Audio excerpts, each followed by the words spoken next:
Hello అండి. నమస్తే. Welcome back to my channel. ఈరోజు మన వీడియోలో the king of the vegetable వంకాయ, వంకాయతో నూనె వంకాయ ఫ్రై, గుత్తి వంకాయ ఫ్రై చేస్తున్నానండి. చాలా టేస్ట్గా వచ్చింది. ఎంత అన్నం తింటామో ఈ కర్రీతో చాలా బాగొచ్చిందండి. ఆహా ఏమి రుచి అనరా మై మరచి, రోజు తిన్నామరే మోజే తీరనిదే అంటారండి. మీరు ఒకసారి ట్రై చేయండి. దీని తయారీ విధానాన్ని చూసేద్దాం. స్టవ్ మీద ప్యాన్ పెట్టి ఒక స్పూన్ ఆయిల్ వేసుకొని 2 స్పూన్ల పచ్చెనగపప్పు, 2 స్పూన్ల మినప్పప్పు, 2 స్పూన్ల వేరుశనగపప్పు, 1 స్పూన్ ధనియాలు, 1 స్పూన్ జీలకర్ర, ఒక 5-6 గింజలు మెంతులు వేసుకొని వీటిని బాగా ఫ్రై చేసుకోవాలి. ఇవి ఫ్రై అయిన తర్వాత ఇందులోనే నేను ఒక 10-15 ఎండుమిర్చి తీసుకున్నానండి కారం కోసం. వద్దనుకున్న వాళ్ళు మిరప్పొడి వేసుకోవచ్చు. ఇప్పుడు ఇందులో ఈ మిరపకాయలు వేసేసి 10-15 వెల్లుల్లి రెబ్బలు కూడా వేసేసుకున్నానండి. ఒక చిన్న ఉసిరికాయ సైజ్ అంతా చింతపండు వేసుకున్నాను. కొంచెం పులుపు వేస్తేనే టేస్ట్ బాగుంటుందండి, అందుకని వేసుకున్నాను. ఒక 3 స్పూన్ల పచ్చి కొబ్బరి తురిమి వేసుకున్నానండి. ఇవన్నీ పచ్చి వాసన పోయేంత వరకు బాగా ఫ్రై చేసుకోవాలి. ఇవన్నీ బాగా ఫ్రై అయిపోయాయండి. వీటిని పక్కన పెట్టుకున్నాను, చల్లారనిద్దాం.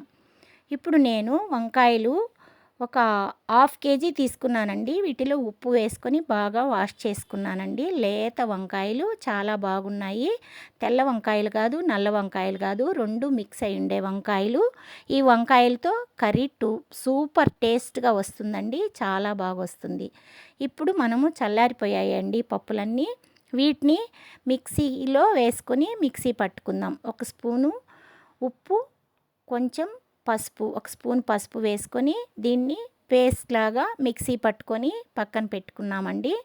ఇప్పుడు పేస్టు రెడీ అయిపోయిందండి. వంకాయలోకి స్టఫింగ్ చేసే పేస్టు ఇలా మిక్సీ పట్టుకొని పక్కన పెట్టుకున్నాం. ఇప్పుడు వంకాయలన్నీ క్లీన్ చేసుకున్న వంకాయల్ని సగంగా కట్ చేసుకోవాలండి. మరీ ఫుల్గా కట్ చేయకూడదు. సగం ఇలా చూపించినట్టు కట్ చేసుకొని పుచ్చులు ఉన్నాయా లేదా చెక్ చేసుకొని ఈ పేస్ట్ అంతా దీనిలోకి స్టఫ్ చేసేసుకోవాలండి. నీట్గా అంతా పేస్ట్ అంతా లోపల బాగా పట్టేటట్టు కూర్చి అన్ని వంకాయల్ని ఇలా స్టఫింగ్ చేసుకొని ఇప్పుడు వీటిని ఫ్రై కోసము ప్యాన్ పెట్టి, కొంచెం ఆయిల్ ఎక్కువ పడుతుందండి, నూనె వంకాయ కదా, మరి డీప్ ఫ్రై కాదు, షాలో ఫ్రై కాబట్టి ఇలా వంకాయలన్నిటినీ ఇందులో వేసేసుకోవాలండి. ఒక్కటి పెద్ద వంకాయ వచ్చింది, దాన్ని మధ్యలో వేసుకున్నాను. అన్నీ నార్మల్గా ఈక్వల్గా సమానంగా ఉన్నాయండి అన్నీ. ఇప్పుడు ఈ వంకాయ ఫ్రైలోనే నేను మిగిలి ఉన్న పేస్ట్ను కూడా వేసేసానండి. కొంచెం కరివేపాకు కూడా వేసాను.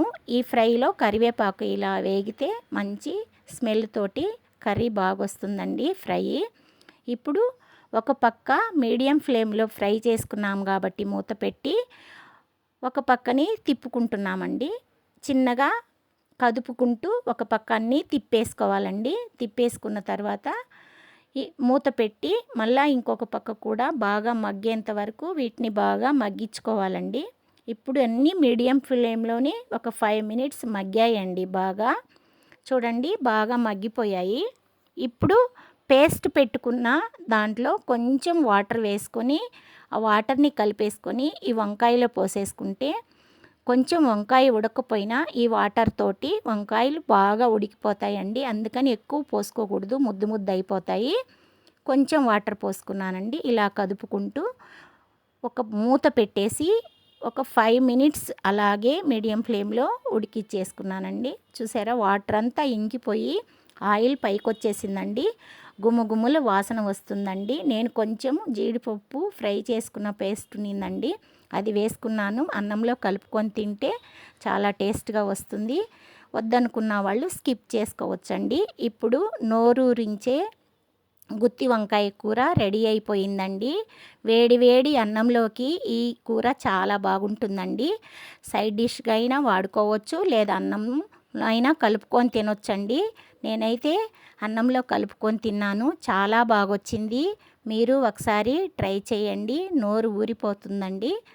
ఇలాంటి మరిన్ని వీడియోస్ కోసం నా ఛానల్ని సబ్స్క్రైబ్ చేసుకోండి. సన్నగా కట్ చేసిన కొత్తిమీరని వేసుకొని సర్వ్ చేసుకుంటే చాలా టేస్ట్గా ఎమ్మీ వంకాయ కర్రీ రెడీ అయిపోయింది. ఇలాంటి మరిన్ని వీడియోస్ కోసం నా ఛానల్ని సబ్స్క్రైబ్ చేసుకోండి. Thanks for watching.